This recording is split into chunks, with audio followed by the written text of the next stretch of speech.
কেশবপুর নামের একটা ছোট্ট গ্রামে রাজুর পরিবার ছিল।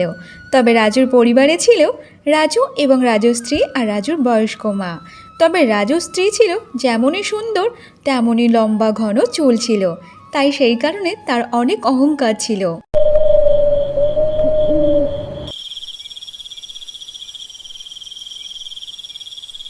আরে গিন্নি, অনেক তো রাত হয়ে গেল। আর চুল চুল করে না থেকে চলো এবার ঘুমাবে, চলো তো দেখি। সারাক্ষণ শুধু চুল নিয়েই পড়ে আছে। এই দেখো, একদম আমার চুল নিয়ে বলবে না বলছি, তা না হলে খুব খারাপ হয়ে যাবে। কেন গো, তোমার এত হিংসা কেন হচ্ছে আমার চুল নিয়ে? আমার চুলটা এত সুন্দর বলে, সবাই পছন্দ করে বলে, সেই কারণে তোমার এত হিংসা হচ্ছে না? আমার চুল নিয়ে একদম কথা বলবে না বলে দিচ্ছি কিন্তু। এই দেখো মোহিনী, আমি তোমার সাথে কোনো মুখ লাগাতে চাই না। তোমার একটা কথা বললে তুমি আমার 10টা কথা শুনিয়ে দাও। সারাক্ষণ তো শুধু চুল চুল নিয়েই পড়ে আছো। সারা ঘরে শুধু চুল চুল চুল চুল আর চুল। দূর, ভালোই লাগে না আমার আর। হ্যাঁ, তা কথা বলতে তোমাকে কে বলেছে আমার সাথে? যাও না, যাও, বিছানা তো পড়ে আছে, গিয়ে শুয়ে পড়ো। আমি কি তোমাকে আটকে রেখেছি নাকি? আমি যদি এখন গিয়ে শুয়ে পড়ি চুল টুল না বেঁধে, তাহলে আমার চুলটা যে নষ্ট হয়ে যাবে। আমার এত সুন্দর চুল আমি এমনভাবে নষ্ট করতে চাই না। চত্ব সব। দেখো গিন্নি, তুমি এমন একটা ভাব দেখাচ্ছ যেন দুনিয়াতে তোমার একারই চুল আছে, আর কারোর যেন চুল নেই। তুমি আমার হাসালে গো। একবার দেখাও তো দেখি যে তোমাদের এই তল্লাটে কার এত লম্বা লম্বা এত সুন্দর মসৃণ চুল আছে, বলো তো দেখি। দেখাও না আমাকে। যদি দেখাতে পারো আমি আমার চুল কেটে দেব, বুঝেছো? এই গ্রামের মধ্যে আমি একা, যতটা সুন্দর আমার দেখতে ততটা আমার ঘন লম্বা চুল, বুঝেছো? এ দেখো গিন্নি, তোমার সাথে আমি বাজে কথা বলতে চাই না। তুমি যা খুশি করার করো, আমার ঘুমাতে দাও এখন। তুমি সরো বিছানা থেকে। সারাক্ষণ শুধু চুল চুল চুল নিয়েই থাকে। এই শোনো, তুমি এই খাটের ওপর একদম শোবে না, তুমি নিচে গিয়ে এসো। তোমার এই ঘুমানোর জন্য যদি তোমার হাত পা যদি আমার চুলে লাগে, তাহলে আমার চুলের 12টা বেজে যাবে। আমি চাই না আমার এত সুন্দর চুলটা কেউ খারাপ করে দিক কারো কারণে। যাও, তুমি নিচে গিয়ে এসো। আমার এখন মনে হচ্ছে এই তোমার চুলের অহংকারে একদিন আমার দেশ ছাড়া হতেই হবে। দূর, ভালোই লাগে না। সব সময় চুল চুল করতেই থাকে সারাক্ষণ। মোহিনী তার চুল নিয়ে অনেক অহংকার করত।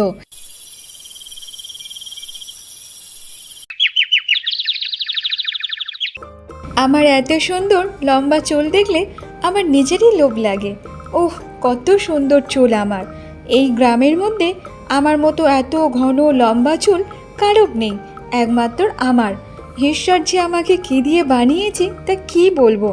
যেমন সুন্দর আমাকে রূপ দিয়েছে, আর তেমন সুন্দর আমাকে ঘন লম্বা কালো চুল দিয়েছে। বাহ বাহ বাহ। একটা কাজ করি, যাই একটু পুকুর পাড় থেকে ঘুরে আসি।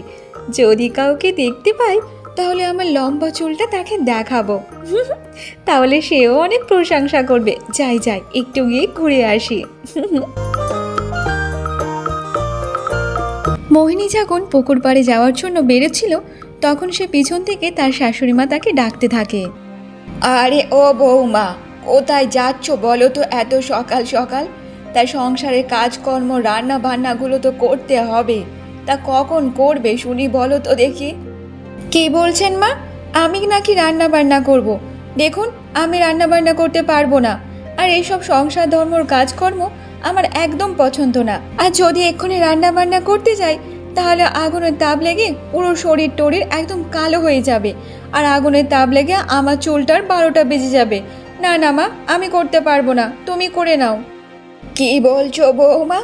আমি এই বয়সে রান্না করব? তোমার কি মাথা টাথা গিয়েছে নাকি?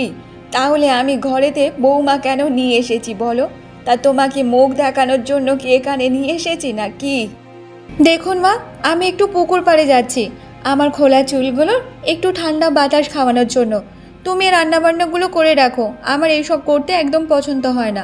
আর এমনিতে মা, তোমার কি একটু দয়া মায়া হয় না নাকি আমাকে দেখে? এত সুন্দর চুল নিয়ে আর আমি রান্নাঘরে যাব নাকি? আর আমার এত সুন্দর দেখতে, যদি এক্ষুনি ময়লা ধুলোবালিতে আমি পুরো কালো হয়ে যাব, তাহলে তুমি তো একটু দয়া মায়া করতে পারো। কেন গো বৌমা, তোমার ওই লম্বা লম্বা চুল নিয়ে কি আমি ধুয়ে জল খাবো নাকি? না তোমার রূপ নিয়ে আমি ধুয়ে জল খাবো? তোমাকে কি এই সবগুলো দেখানোর জন্য কি এ বাড়িতে নিয়ে আসা হয়েছে নাকি? সব সময় শুধু চুল নিয়ে পড়ে থাকে আর রূপচর্চা করতে ব্যস্ত থাকে। সংসারের তো আর কোনো কাজকর্ম নেই। আমার বয়স হয়েছে, তবু আমাকে দিয়ে সংসারের সব কাজগুলো করাও। ভগবান ওপরে দেখছে, ঠিক আছে? সে কোনোদিনও সহ্য করবে না, বলে দিচ্ছি বৌমা। ঠিক আছে, ভগবান তো সব কিছুই দেখছে, সেইখানে তো আমাকে এত সুন্দর করে বানিয়ে পাঠিয়েছে এখানে। তা না হলে কি তোমরা দেখতে পেতে? আমাকে বলো, এত সুন্দর ঘন চুল আর এত সুন্দর একটা বৌমা পেতে, বলো তুমি? ঠিক আছে মা, আমি গেলাম তাহলে, তুমি রান্না বান্নাগুলো সেরে রাখো। তার শাশুড়ি মাকে মোহিনী এইসব কথাবার্তা বলে ওখান থেকে চলে যায়। ওপরে ঈশ্বর আছে, তিনি সব কিছু দেখছে। একদিন তোমার এই লম্বা চুলের অহংকার সব মাটিতে মিশে যাবে। চুল চুল করে সংসার ধর্ম সব মাথার ওপর তুলে দিয়েছে। আমার মতো বয়স্ক মানুষকে দিয়ে বাড়ির সব কাজ করাচ্ছে। ভগবানও সহ্য করবে না, মনে রেখো।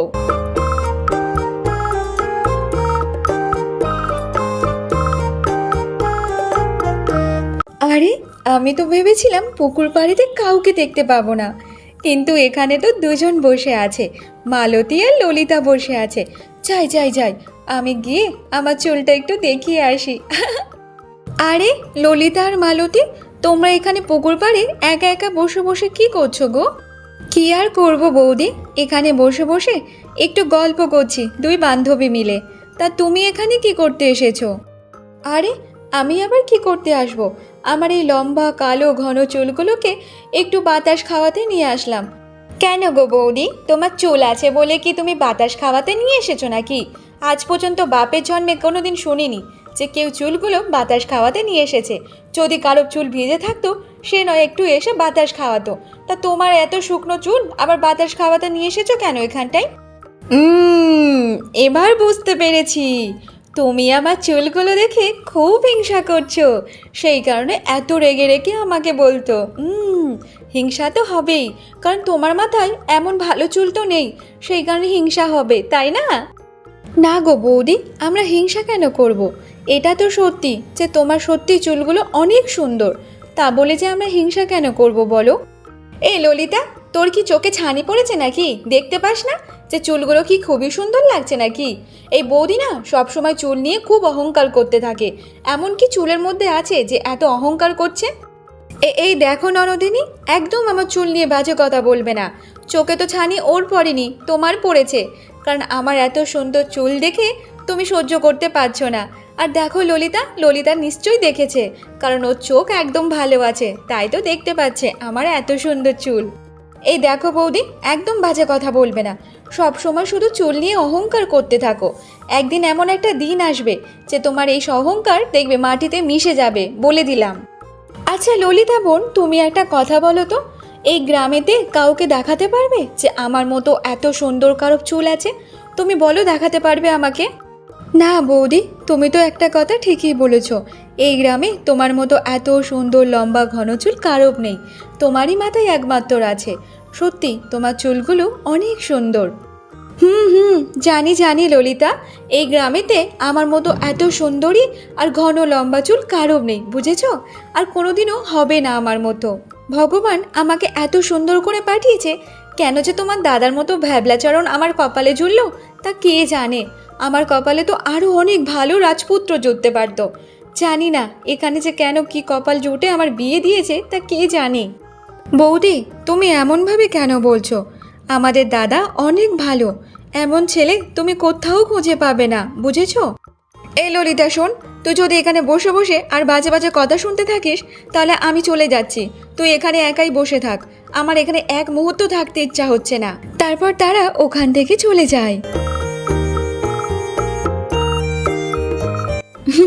আমার চুলগুলো দেখলে ওদের খুব হিংসা হয়, সেই কারণে তো আমার সাথে আর কথাই বললো না, চলে গেল। সত্যি কথা বলতে গেলেই তো ঝাল লাগে। দেখতে দেখতে এমনভাবে বেশ কিছুদিন কেটে যায়। মা, তোমার শরীর কেমন আছে বলো তো? আর ঠিকঠাক ভাবে খাওয়া দাওয়া করছো তো নাকি? তোকে আর কি বলবো রে বাবা, তোর বইয়ের জ্বালায় ঘরে থাকা এখন অতিষ্ঠ হয়ে গেছে। সব সময় চুল চুল করে তো সংসার ধর্ম একদম মাথায় তুলে দিয়েছে। কোনো বাড়ির একটা কাজ পর্যন্ত করে না, কোনো কুটিও নাড়ে না, সব কিছু আমাকে দিয়েই করায়। সেটাই তো মা দেখছি, ও চুল নিয়ে খুব অহংকার করতে শুরু করেছে। যেমন ও সুন্দর দেখতে তেমনই সুন্দর চুল, তা নিয়ে ওর অহংকারে মাটিতে পাও পড়ছে না। এটা নিয়ে আমারও একদম পছন্দ না মা। বাবা রে, তোর বউকে তো একটা কথা বললে আমাকে 10টা কথা শুনিয়ে তো রেখে দেয়। সেই কারণে তোর বউয়ের সাথে আমি আর মুখ লাগাই না। সকাল হলে শুধু পাড়া বোলাতে যাই আর সবাইকে চুলগুলো দেখাতে যাই। চুল আছে বলে তোর বউ এত অহংকার করে। তোর বউকে না দেখলে তো আমি আজকে দেখতেই পেতাম না যে চুলের এত অহংকার। মা, আমি ভাবছি এর কোনো না কোনো একটা উপায় বের করতেই হবে। যদি এমনভাবে চলতে থাকে তাহলে চলতে দেওয়া যাবে না। ওর অহংকারে আমাদের পুরো একদম অতিষ্ঠ হয়ে গেছি। সবসময় চুল নিয়েই পড়ে আছে আর রূপ নিয়ে পড়ে আছে। মা, এবার একটা কোনো কিছু করতেই হবে। তা কি করবি রে বাবা? কিছু কি ভেবেছিস? তোর বউ যা মেয়ে, সে তো কারো কোনো কথা শুনবে না। মা, তুমি ওইসব চিন্তা করো না, আমাকে কোনো একটা উপায় বের করতে দাও। এর লম্বা চুলের অহংকার এবার শেষ করতে হবে।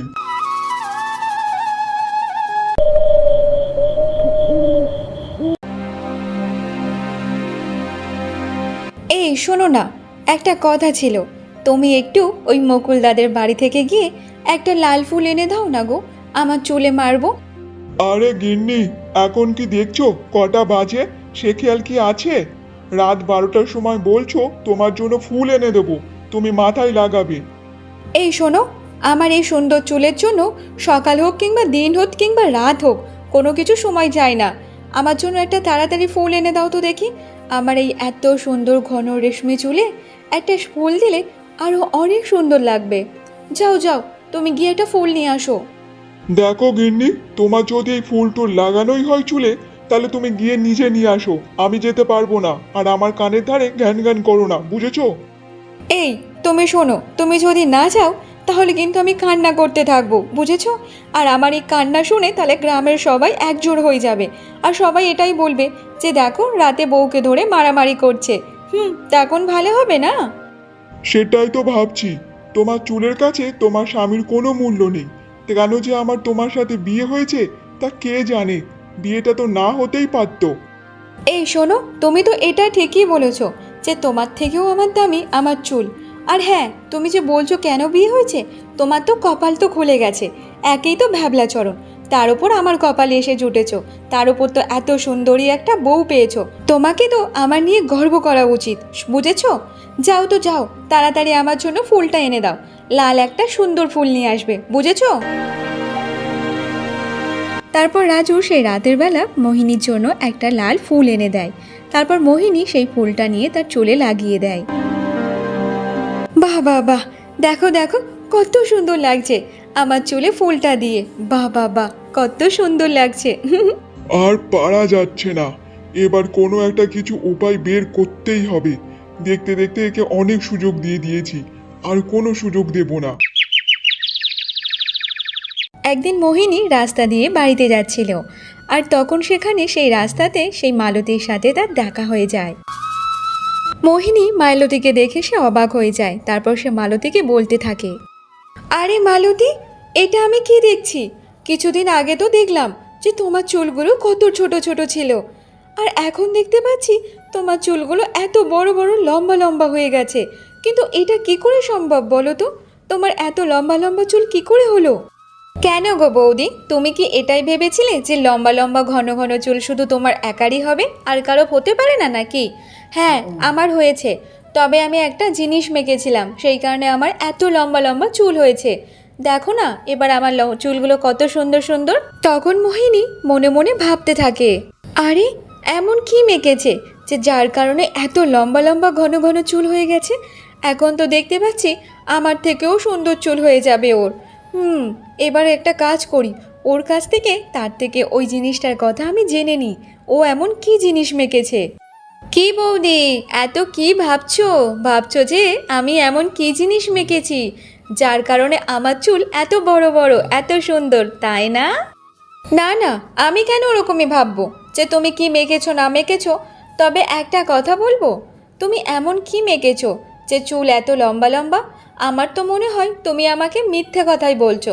তুমি কিছুই মাখোনি, এমনি ফলস চুল লাগিয়ে ঘুরছো, বুঝেছো?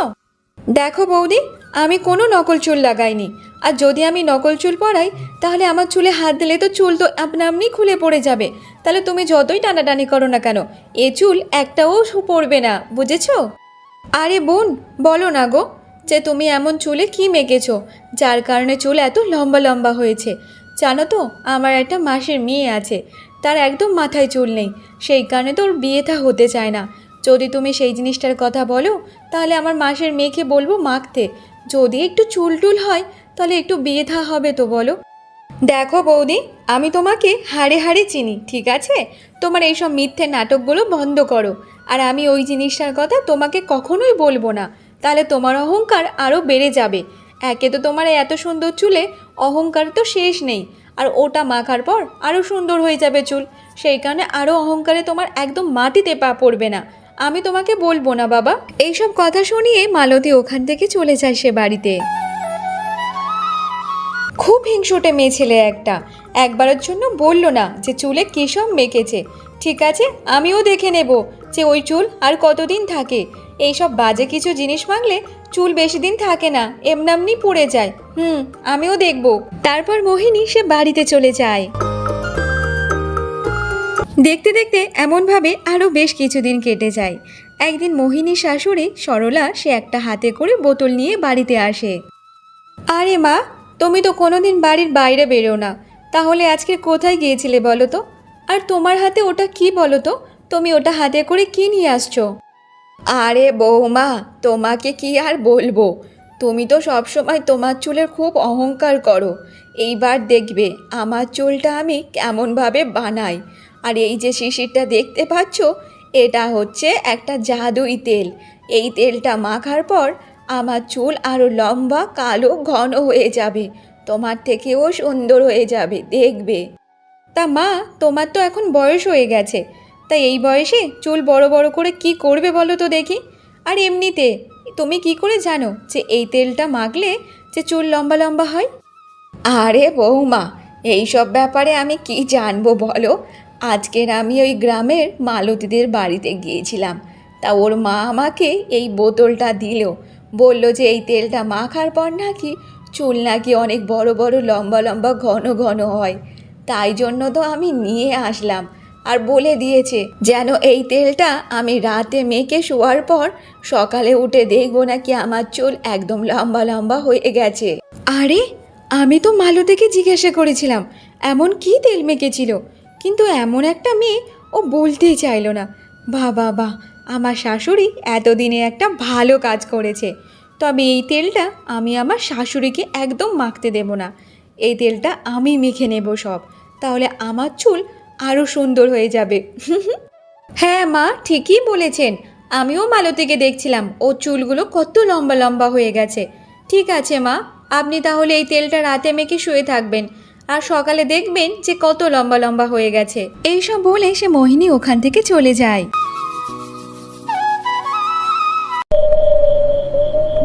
রাত হয়ে যাওয়ার পর মোহিনী তার শাশুড়ি মায়ের ঘর থেকে চুরি করে সেই তেলটা নিয়ে চলে আসে। এই হচ্ছে সেই তেল, যেই তেল মাখলে আমার চুল আরও সুন্দর হয়ে যাবে। আমি তো এটাই ভাবছি, যা সকালের অপেক্ষা করছি যে এই তেলটা মাখার পর তাহলে আমার চুল আরও কত সুন্দর হবে। বাহ, তাহলে এই তেলটা আজকের আমি মেখেই নিই, আর সকালে উঠে দেখবো আমার চুল আরও লম্বা লম্বা হয়ে গেছে। তারপর মোহিনী সেই বোতলের মধ্যে যতটাই তেল ছিল সব তেলটা তার চুলে মেখে নিয়েছে। মেখে নেওয়ার পর তারপর সে রাতে শুয়েও পড়ে। সকাল হয়ে যাওয়ার পর মোহিনী যখন ঘুম থেকে ওঠে তখন তার মনে অনেক আশা ছিল যে তার চুল অনেক সুন্দর হবে, কিন্তু সে একদম টাকলা হয়ে গেছিল। তার মাথায় যে কটা চুল ছিল সব চুল ঝরে পড়ে গিয়েছিল। আরে, আমার চুল কিভাবে ঝরে পড়ে গেল? আমি এমন দেখো এখন টাকলা হয়ে গেছি, আমাকে কত বাজে লাগছে। আমার চুল কোথায় গেল, কিভাবে হয়ে গেল? আমার এত সুন্দর চুল কিভাবে নষ্ট হয়ে গেল? আর আমাকে দেখতে এখন কি বাজে হয়ে গেছে। আমার চুল। মোহিনী খুব কান্না করতে থাকে আর তার কান্নার আওয়াজ শুনে তার শাশুড়ি মার স্বামী ছুটে আসে তার কাছে। আরে খোকা, এ তোদের ঘরে এই বউটা কি করছে বলতো? আর কাকে নিয়ে এসেছিস এমনভাবে চুল টুল নেই টাকলা অবস্থায়? এ কে বউটা? আরে মা, আমি তো একে চিনি না, আর আমি কেন নিয়ে আসবো বলো তো দেখি। আরে ও মেয়ে, তুমি কে বলো তো? আর এমন ভাবে আমাদের ঘরে কান্নাকাটি কেন করছো? আরে ও বউ, বউ তুমি কোথায় বলো তো? আর এই মেয়েটা কে, আমাদের ঘরে কি করছে? ওগো, তুমি আমাকে চিনতে পারছো না? আমার এই অবস্থা হয়ে গেছে, আমার সব চুল পড়ে গিয়েছে, আর তোমরা এখন আমাকে নিয়েও চিনতে পারছো না। আরে ঘিন্নি, এটা তুমি? কিন্তু তোমার এই অবস্থা কি করে হলো বলো তো? তোমাকে তো একদম চেনাই যায় না। আর তোমার অত সুন্দর চুলগুলো সে কোথায় গেল? কি করে টাকলা হয়ে গেলে তুমি? আমি জানি না গো, আমি কিভাবে টাকলা হয়ে গেছি। আমার মনে হয় কাল মা একটা বোতলে করে তেল নিয়ে এসেছিল, আর সেই তেলটা মাখার পর আমার সব চুল মনে হচ্ছে ঝরে গেছে। আমার এত সুন্দর চুল সব নষ্ট হয়ে গেল। আচ্ছা বৌমা, তাহলে ওই বোতলের তেলগুলো তুমি মেখে নিয়েছো, সেই কারণে তোমার সব চুল পড়ে গিয়েছে। দেখেছো তো বৌমা, বেশি লোভ করা ভালো না। লোভের বশে তোমার কি হলো দেখেছো তো? বাবা, তোমার এত চুলের অহংকার ছিল, আজকে সেই চুল দেখো মাটিতে ঝরে পড়লো। আরে গিন্নি, তুমি অত কান্নাকাটি করো না। যা হওয়ার তাই হয়ে গেছে। এবার বুঝতে পেরেছো তো, বেশি অহংকার করা ভালোই না। আজকে তোমার অহংকারের কারণে তোমার চুল দেখো আজকে নেই, তুমি পুরো টাগলা হয়ে গেছো। তাই অহংকার পতনের কারণ, বুঝেছো? আমার এত সুন্দর চুল, এত স্বাদের চুল সবগুলো নষ্ট হয়ে গেল। এখন আমি পুরো টেকো বয়ে গেছি। বেশি লোভ না করলেই ভালো হতো, কেন আমি এত লোভ করতে গেলাম? আর আমার অহংকারের কারণে আমি শাস্তিও পেয়ে গেলাম। বন্ধুরা, অহংকার করা ভালো না, তবে বেশি অহংকার পতনের কারণ হয়।